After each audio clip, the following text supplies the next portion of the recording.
म्हाडाने जमीन खरेदी केल्यापासून ते इमारत उभारेपर्यंतचा जमिनीच्या खर्चाचा भार ग्राहकांवर टाकू नये या सूचनेवर सध्या विचारमंथन सुरू आहे। अलीकडच्या काळामध्ये मुंबईतील घरांच्या किमती गगनाला भिडल्यात।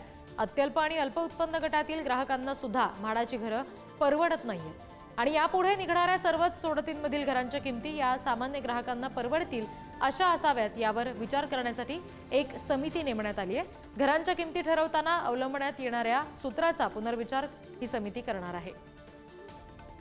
त्यामुळे येणाऱ्या काळामध्ये म्हाडाची जेव्हा घरं सोडतीमध्ये निघतील त्यावेळेला त्याची किंमत ही सामान्यांना परवडणारी असेल अशी अपेक्षा ठेवायला हरकत नाही, कारण विशेष समिती या सगळ्याबाबत विचार करण्यासाठी स्थापन झालेली आहे।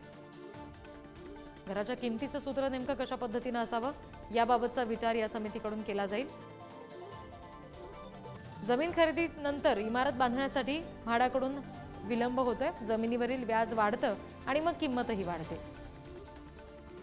या भांडवली व्याजाच्या समावेशामुळे घराच्या किमतीत सुद्धा वाढ होते। भांडवली व्याजाचा भार ग्राहकांवर का द्यायचा हा सवाल या निमित्तानं सातत्यानं उपस्थित होतो। घराच्या किमतीत भांडवली व्याज नको असा सूर सातत्यानं आळवला जातोय आणि हा निर्णय झाला तर म्हाडाची घरं आता स्वस्त होतील। त्यामुळे या समितीच्या निर्णयाकडे निश्चित सगळ्यांचं लक्ष असेल।